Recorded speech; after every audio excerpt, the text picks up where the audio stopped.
చెప్పినట్టుగా ముఖ్యమంత్రికి కనీస సోయి అవగాహన లేనట్టు కనబడతా ఉంది.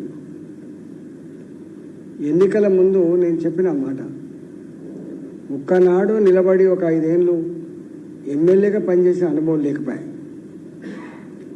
ఎంపీగా నిలబడి ప్రజల మధ్యలో సమస్యలు పరిష్కరించిన అనుభవం లేకపోయాయి. నీళ్ళ మీద దెబ్బ కొట్టినట్టుగా మీద మీద మీద మీద నడిచి సోషల్ మీడియా, అబద్ధపు ప్రచారాలు, మీడియాని మేనేజ్ చేసుకొని డబ్బులతో నువ్వు పైకి వస్తున్నావు రాజకీయంగా, ఇది నడవదు అని చెప్పినాం. ఎన్నికల ముందు ఈయన హామీలు ఇస్తున్నప్పుడు మేము అడిగినాం. ఆనాడు మా మాటలు పట్టించుకోకపోవచ్చు ఎవరు, ఆనాటి ఊరిలో ఎవరు అంత డెప్త్కు పోకపోవచ్చు, కానీ మేము అడిగినాం, రేవంత్ రెడ్డి గారు నీవు నాయకుడిగా కొత్త కావచ్చు, నీ పార్టీ దేశాన్ని పాలించిందో 49 సంవత్సరాలు, ఈ రాష్ట్రాన్ని పాలించింది ఒక 50 సంవత్సరాలు పైబడి, మీరు ఏం హామీలు ఇస్తున్నారు, ఈ గ్యారెంటీలు ఏంది, ఈ 66 హామీలు ఏంది, ఈ లక్షల కోట్ల రూపాయల ఎక్కడి తెస్తామని చెప్పి అడిగినాం మేము. నేను ఆనాడు ఆర్థిక మంత్రిగా పనిచేసిన కాబట్టి అని చెప్పి అడిగిన నేను. కేసీఆర్ గారి 2019లో 2018 ఎన్నికల్లో 4,000 రూపాయలు నిరుద్యోగ భృతి ఇస్తా అని చెప్పిండు, 1,00,000 రూపాయలు రుణమాఫీ చేస్తా అని చెప్పిండు, ఇంకా అనేక హామీలు ఇచ్చిండు. మాట ఇస్తే తప్పని ముఖ్యమంత్రి అని చెప్పి ప్రగల్భాలు పలికిండు. ఆయన వల్ల కాలే 1,00,000 రూపాయలు రుణమాఫీ అమలు కాలేదు, 4,000 రూపాయలు నిరుద్యోగ భృతి ఇవ్వడం చేత కాలేదు. మరి నువ్వెట్టిస్తామని చెప్పి అడిగినాం. ఆనాడు చాలామంది ఆలోచించాలి. ఇవాళ అర్థమైంది. ఇవాళ పేపర్ చూస్తే ప్రతి నెల 6,600 రూపాయలు అసలుకు వడ్డీకే సరిపోతుంది. అంటే దాదాపు 80,000 కోట్ల రూపాయలు అసలు వడ్డీకే సంవత్సరానికి పోతా ఉంది. అంటే ఇప్పుడు నీకు అర్థమైందా? ఆనాడికి తెలివి లేకపోయిందా? ఆనాడి ఆలోచన లేదా?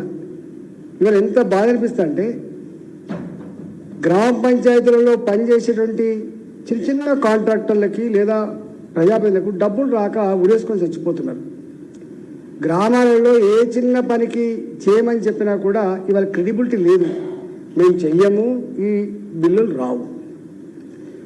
R&Bలో కానీ, పంచాయతీరాజ్లో కానీ, మున్సిపాలిటీలో కానీ ఎక్కడికి వచ్చిందంటే గవర్నమెంట్ టెండర్లు తీసుకోవడం అంటే సూసైడ్ చేసుకోవడమే అనే పరిస్థితికి వచ్చింది.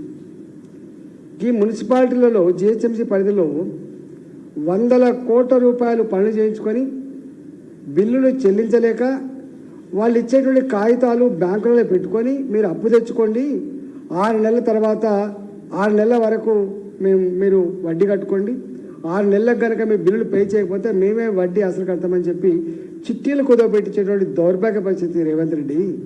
ఇవాళ నీ వాళ్ళకమేందో ఇవాళ అర్థమవుతా ఉంది. ఇంతకుముందు మా విశ్వేశ్వరుడు చెప్పినట్టుగా వాస్తవంగా ఇవాళ సొమ్ము ఒకరిది సోకొకరిది అని అన్నాను, కానీ కేంద్ర ప్రభుత్వం ఖర్చు పెట్టిన ప్రతి పైసా అయినా, రాష్ట్ర ప్రభుత్వం ఖర్చు పెట్టే ప్రతి పైసా అయినా ప్రజలు కట్టిన పనుల డబ్బులే కావచ్చు. కానీ ఇవాళ కేంద్ర ప్రభుత్వం కనుక ఈ మాత్రం సపోర్ట్ చేయకపోతే ఇవాళ బతుకు లేదు. నేను 100 సార్లు చెప్పిన, నీకు దమ్ముంటే చెప్పు, ఎక్కడంటే అక్కడ చర్చ పెట్టుకుందాం.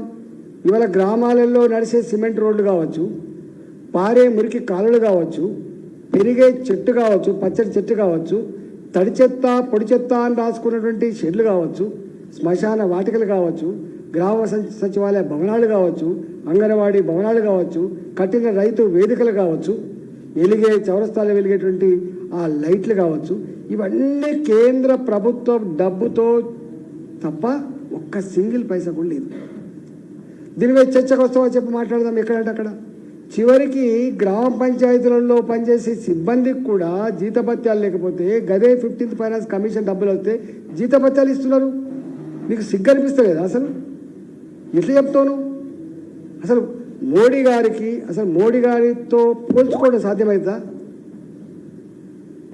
గతంలో ఉన్న పెద్ద పెద్ద ప్రధానమంత్రులే ఇలా మోడీ గారి గతం ఏంది వాళ్ళది, ఇవాళ ఏంది